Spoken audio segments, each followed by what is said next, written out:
What's going on, box fans? Julian Williams Distance. I'm here to give you my number one Miguel Cotto matchup for this week. My number five was Miguel Cotto versus Kelson Pinto. My number four is Miguel Cotto versus Alfonso Gomez. My number three was Cotto versus Malignaggi. My number two was Cotto versus Margarito, and on to my number one.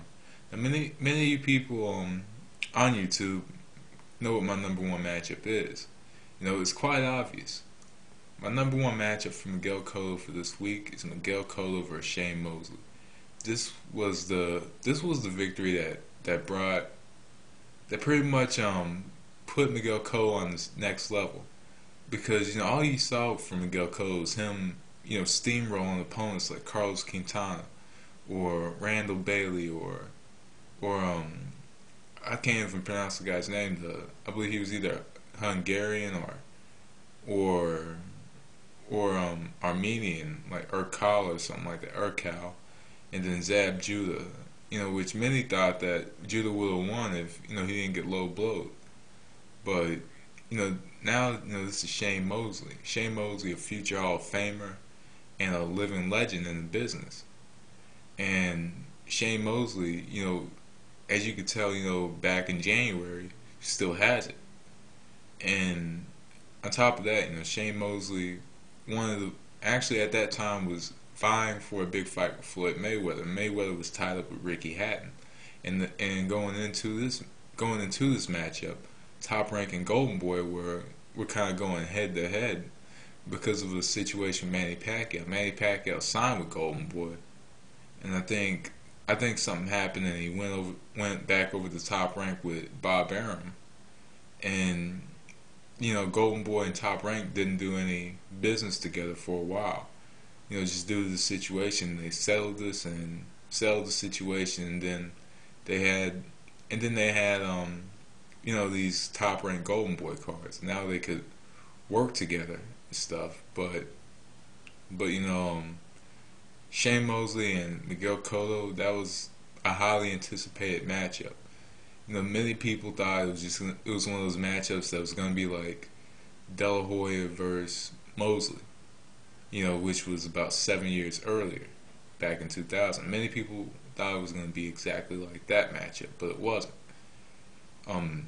Miguel Cotto came out a little bit slow in this matchup. He just threw his jab, and then sometimes he would follow up the jab with a power shot.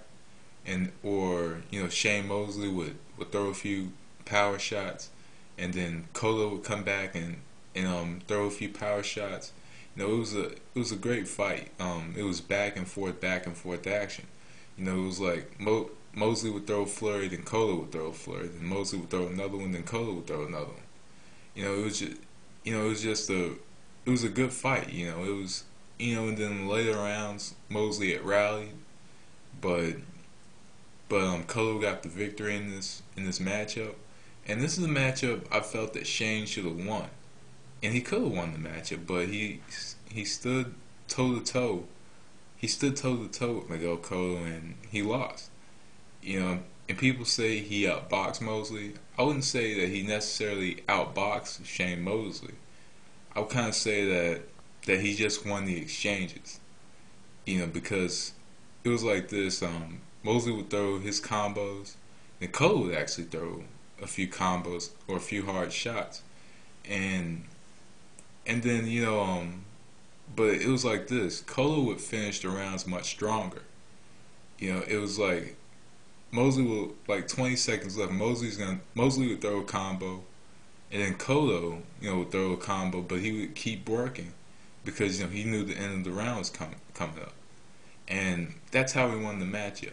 He was winning the exchanges, and I believe he threw the harder blows in the matchup. Shane Mosley, I thought, could have won the matchup if he stayed on his toes. Could stay on his toes, go in, throw his flurry, and go out. Similar to what Manny Pacquiao does.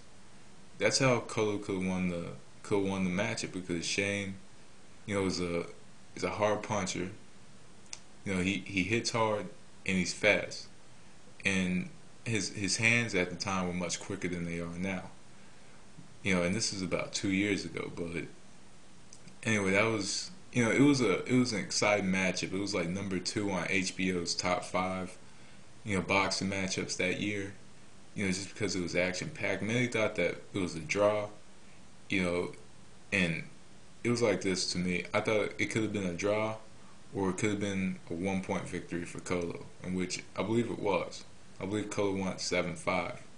But if Shane started a little stronger, then he will have won the matchup, and that's just what I thought. But it was a great matchup, Cotto. But what happened was Mosley was squaring up with Cotto, and Cotto took advantage of that. So that's how Cotto won the matchup. So anyway, that was my thoughts on the matchup. My number one, Miguel Cotto versus Shane Mosley.